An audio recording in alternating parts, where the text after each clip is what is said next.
Hello and welcome.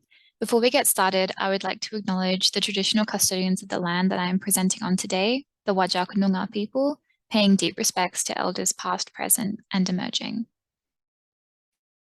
This video is going to be a short demonstration on how to conduct a basic search in a library subscribed database at Endeavour. To help with your researching when using a library database hosted by EBSCO, it may be worth creating an EBSCO account. This is an account directly with the database provider, not with the Endeavour library. EBSCO accounts apply to multiple databases hosted by EBSCO, such as Discovery, CINAHL, and Medline Complete. To create an account, access one of these EBSCO databases from the Endeavour library website. Sign in with your student number and password. Once you've accessed the database, select the Sign In option at the top right and follow the prompts to either continue with a Google account or create an account with EBSCO. This search strategy document on screen here is available through the library website in the Study Skills Guide. The example question I'm going to be using today is acupuncture effective at treating pain in pregnancy? As you can see, I've broken this question down into three main concepts: acupuncture, pain, and pregnancy. We need to use all three of these concepts to search in databases to find resources that are relevant in answering this question. To conduct this simple search, I've navigated to one of the databases available through the Endeavour College Library. A list of all of the library subscribed databases is available through the Endeavour Library website, linked in the description box below. You can see I've added my three core concepts into this box, connected with AND. Databases work a little bit differently to something like a Google search, wherein they're very keyword sensitive. If I typed my research question into this search box here, it would search every single word in this sentence like it's a keyword, including the is, the ats, the ins. So we want to make sure we're being very specific about the keywords we use.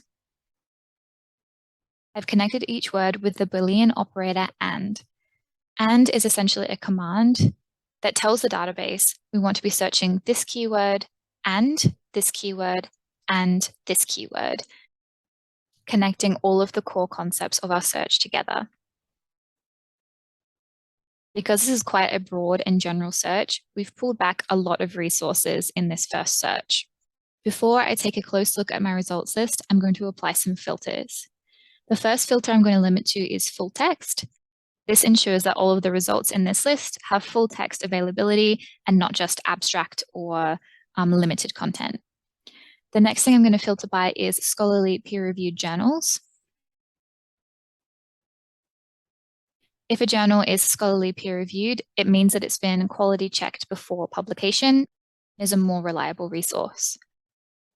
The last thing I'm going to use to filter is the date function. Generally, markers will be looking for articles that were published within the last 10 years. The last thing I'm going to filter with is source type, including only the academic journals. And this completes the filtering of my search. And you can see that's cut my results down substantially. Now that I've completed my search and my filtering, I can start going through and taking a closer look at my research articles. Don't rely on just one database for all your information. Search across at least 3 databases to compare results. Try databases like CINAHL, ProQuest, PubMed, or ScienceDirect, all available through the Endeavour Library A to Z database list. Basic searching like this can be a good way to get a general overview of the kind of research out there about this topic. If I wanted to use one of these articles in this list, I would click on the title, have a look at the referencing information.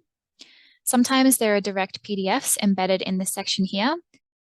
If you have a link like this, where the content is actually hosted in another database, all you have to do is click on this one, and it opens out to the full text online. It just means that this content is hosted in a different database to Discovery. This is hosted in ScienceDirect.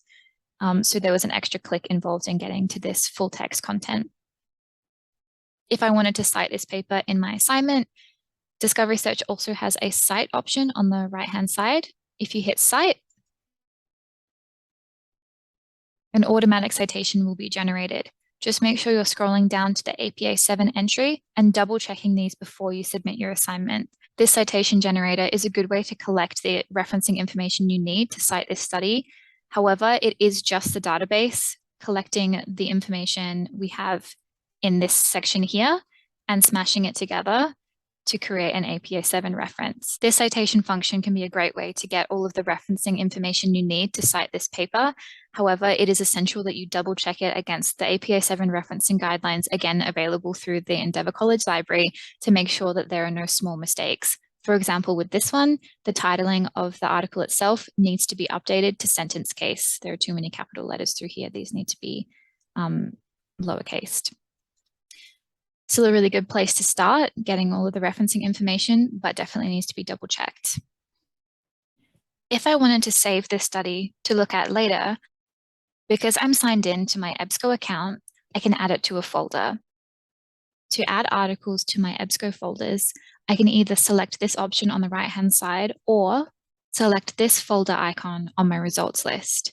This allows me to add multiple papers to my EBSCO folder.